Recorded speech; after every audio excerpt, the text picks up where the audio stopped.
All right, my name's Tim Johnson. This is my 1968 Cadillac Coupe DeVille.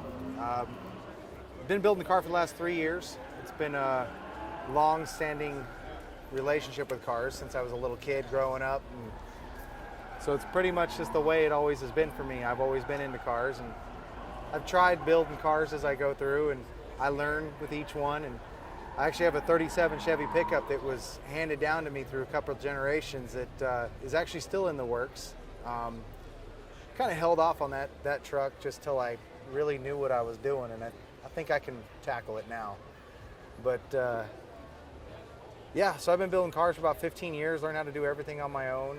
I'm self-taught for the most part. I've learned things from people here and there, but worked in a couple shops and started pushing a broom and worked my way up. But with this particular car, this car started 3 years ago. It was actually a gift from my now wife, and she bought me the car after seeing my other potential project get wrecked for the last time, and I was tired of it. And she said, "What do you want?" And I said, "I want an old Cadillac." She told me to go find one. So here I am with this car. Started the project 3 years ago, and she was an ugly Betty. All I cared about, she ran and drove, and that's all I wanted. I didn't care about anything else other than just solid driver. With that came issues. Obviously, we had issues with the suspension, ball joints, you know, all the typicals. But she was a strong runner, and once we decided it was time to start thinking about paint, and since I'm a painter by trade, we decided to strip the car down so there's no surprises. Well, during the strip down process, turns out we had a pretty solid car, so we went ahead and left it in bare metal and took it to a couple little local car shows, and at that point it became its own monster. And for the last 2.5 years I've been running around with the thing in bare metal. I've been dealing with rainstorms, sprinklers, just about anything wet was a little on the scary side.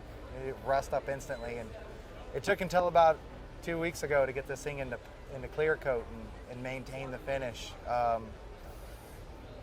airbagged the car myself in my driveway with the help of a handful of friends, and I mean, I've done everything to the car for the most part myself. All the metal work, any of the shaving, welding, lead work, anything that's visible, it's all visible obviously, and I did it all myself. Powder coating on the bumpers and the wheels, and the trim was all done by Snail Motorsports here in Las Vegas. The interior was done by Advanced Mobile Electronics here in Las Vegas. The wheels are obviously from Rocket Racing Wheel, and the tires, by all means, came from Coker. But the car is just a driver. It's my everyday car.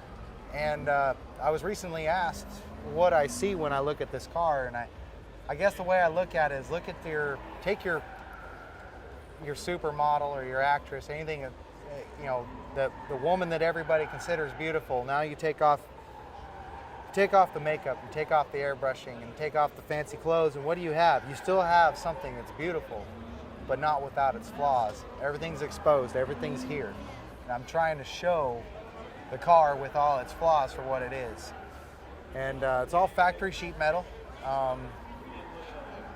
Every bit of it is. And the whole point of this car was just to really step outside of the box a little bit and show what a car should look like before they even talk to a body man.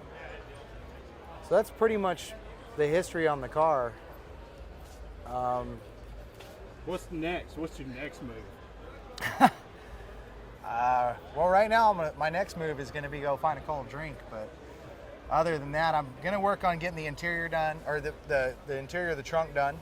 I'm going to start cleaning up the engine bay and getting that presentable again, and I think at that point I'm just going to drive it and enjoy it, and that's the whole point. Start the next build. I have another car in the works for my wife, so no definitive plans at this point other than just love it.